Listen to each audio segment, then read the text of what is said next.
नारी शिव के मंदिर में एक लोटा जल चढ़ाती है, वो 7 पीढ़ी अपनी नहीं 71 पीढ़ी मायके की और 71 पीढ़ी ससुराल की तार देती है।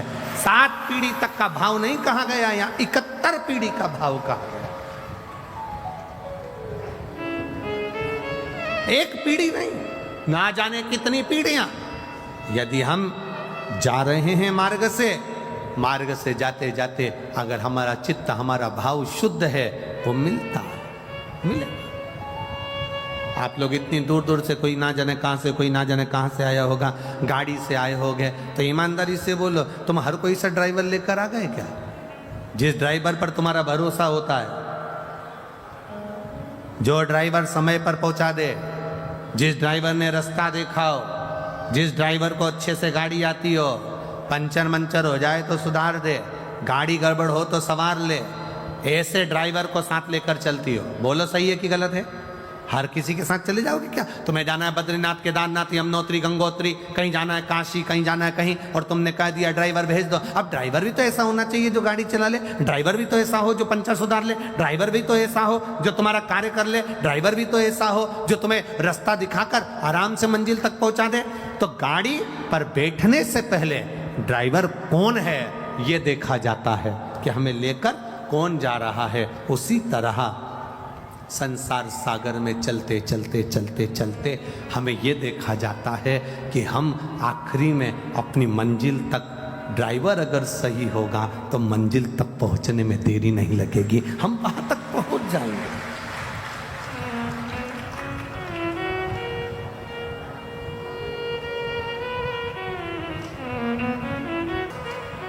और कहीं कहीं की तो इतनी समझदार आती है, अपने पूरे बैग में सारा सामान भी लेके आती है, और इतना सामान लाती है कि खाने का तो लाए समझो, कथा चालू होने से पहले अपना डेंटिंग पेंटिंग का भी पूरा लाए,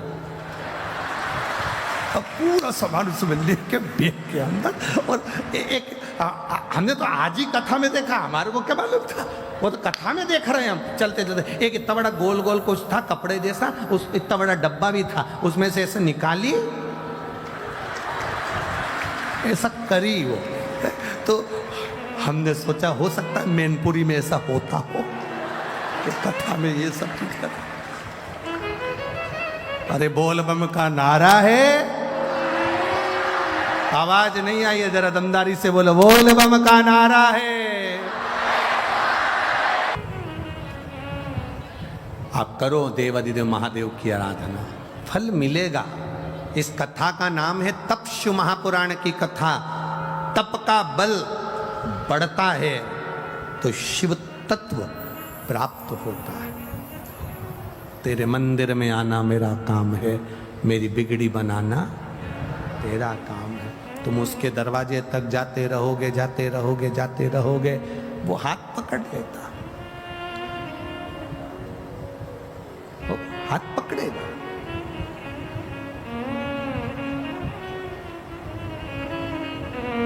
उसकी अविरल भक्ति हमें सुख प्रदान कर देगी। शिव महापुराण की कथा कह रही है, एक बिंदुक नाम का ब्राह्मण था जिसकी पत्नी का नाम चंचुला देवी था। चंचुला पतिव्रता धर्म का पालन करने वाली थी, पर पति को कभी अधर्म करने से रोकती नहीं थी।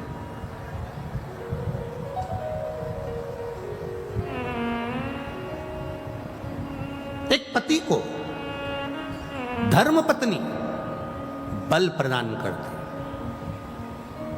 पति अगर कर्जे में डूबा है और उसके मन में आ रहा है कि मैं मर जाऊंगा, पति अगर दुख में है, पति कहता है कि मैं ये कर लूंगा, धर्म पत्नी होगी तो बल दे देगी।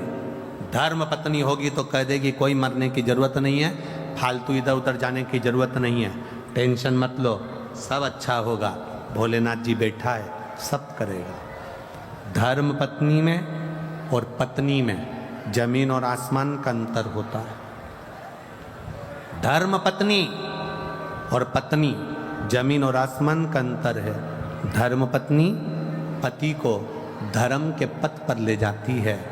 धर्म पत्नी पति को शिव महापुराण की कथा तक 7 दिन में से 1 दिन लेकर आ ही जाती है, और धर्म पत्नी अपने पति को मंदिर तक पहुंचा देती। धर्म पत्नी अपने पति को मंदिर तक पहुंचा देती। कमाकर कौन ला रहा है? पति। दुकान पर कौन बैठ रहा है? पति। नौकरी कौन कर रहा है? पति। व्यापार कौन कर रहा है? पति। जॉब कौन कर रहा है? पति। पत्नी घर के अंदर है, पति नौकरी करेगा, जॉब करेगा, काम करेगा, व्यापार करेगा, व्यवसाय करेगा। अगर उसको घर चलाना है, अगर उसको परिवार चलाना है, उसको अपना परिवार चलाना है, पत्नी बच्चों को, माता पिता को, आदिक परिवार को उसको आगे बढ़ाना है, तो ऐसा कोई पति नहीं होगा जो झूठ नहीं बोलेगा, जो बेईमानी नहीं करेगा, जो प्रपंच नहीं करेगा, जो झूठ प्रपंच ना करता। ऐसा कोई पति नहीं हो सकता। दुकान पर बैठेगा तो 1 रुपए की चीज 3 रुपए में, 2 रुपए में बढ़ाकर 4 रुपए में बढ़ा कर देगा। नौकरी करेगा तो भी 1-2 रुपया कहीं ना कहीं से कमाने का सोचेगा ही सब। ऐसा कोई नहीं संसार में। पति को अपना घर चलाना है, अपना परिवार चलाना है, अपनी पत्नी, अपने बच्चों को अच्छा रखना है, तो उसको कहीं ना कहीं से झूठ बोलना ही पड़ेगा। हम अगर आपसे कह दें कि आप अपने पति से कहो कि झूठ नहीं बोलो, तो तुम्हारा पति हमारी कहना नहीं मानेगा।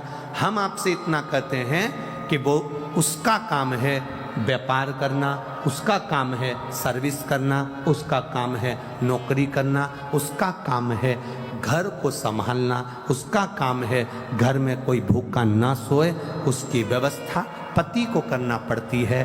तो धर्म पत्नी का फर्ज है कि पति के हाथ में 1 लोटा जल भर कर दे और कहे शंकर जी के मंदिर तक जाओ। क्यों? क्योंकि ये जो तुम झूठ बोलते हो, तुम कमा कर लाते हो, तुम्हारी कमाई का भोग, तुम जो कमा कर लाते हो, तुम जैसे कमा कर लाते हो, उस कमाई का भोग तुम्हारी पत्नी भी भोगेगी, तुम्हारे बच्चे भी भोगेंगे, तुम्हारे माता पिता भी भोगेंगे, तुम्हारी बहन भी भोगेगी, तुम्हारा भाई भी भोगेगा, तुम्हारा परिवार भी भोगेगा। तुमने जो कमाया उसका भोग तुम्हारा पूरा परिवार भोगता है। पर किस तरह से कमाया, कितना झूठ बोलकर, कितना प्रपंच कर कर, कितना गलत कर कर, किस तरह से कमाया, उसका भोग ना पत्नी भोगेगी, ना बच्चे भोगेंगे, ना परिवार भोगेगा। उसका भोग तुम्हें अकेले को भोगना पड़ेगा। इसलिए धर्म पत्नी का फर्ज है 1 लोटा जल देकर शंकर के मंदिर में भेजे, क्योंकि वो अगर थोड़ा झूठ बोल भी लेता है, मेरे महादेव को जल चढ़ाने से उसके पाप समाप्त हो जाएं, और वो जब जाए तो उसको भी सुख का अनुभव हो। यह धर्मपत्नी का लक्ष्य है।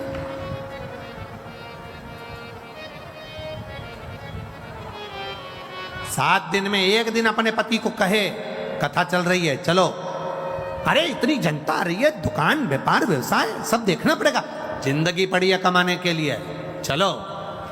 एक बार हमने यही कथा इंदौर में बाज दी, और इंदौर में हमने कहा कि अपने पति को अगर यहाँ कथा सुनने नहीं आता तो अपने पति को घर पे कथा सुनाओ। जितनी देर तुम यहाँ सुन के जाओ उतनी देर अपने बेरू को सुनाओ, घर जाके बोलो।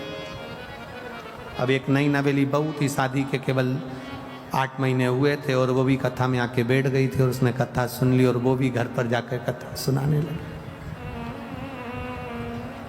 चौथे दिन की कथा थी और उसका पति कथा में आ गया। उसने लेटर लिखा और कथा में उसका पति आया। उसने कहा मेरा पति आज कथा में आया है, जिंदगी भर नहीं आया, वो उस प्रणाम करना चाहता है, वो कह रहा है मुझे बेलपत्री चाहिए। कथा सुनकर वो प्रसन्न है। हमने कहा भेजो उसको, बुलाया।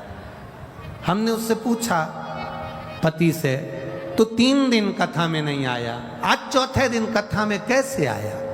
उस पति ने कहा गुरुजी ईमानदारी से बोलो। मैंने कहा बोल। वो बोला रात्रि में 9 बजे से 12 बजे तक सुनने से अच्छा है दिन में 2 बजे से 5 बजे तक सुन लो, क्योंकि ये पूरी रात बैठ के कथा ही सुनाती रहती है। सियोर वाले महाराज जी ने ऐसा बोला था, सियोर वाले महाराज जी ने ऐसी कथा सुनाई थी। आज देवराज की कथा कही थी, बिंदु की कथा कही थी। मैं मोबाइल देखूं तो उठा के धर दे, कथा तो सुन लो। पूरी रात को 9 बजे से 12 बजे तक 3 घंटे की कथा सुनाती है।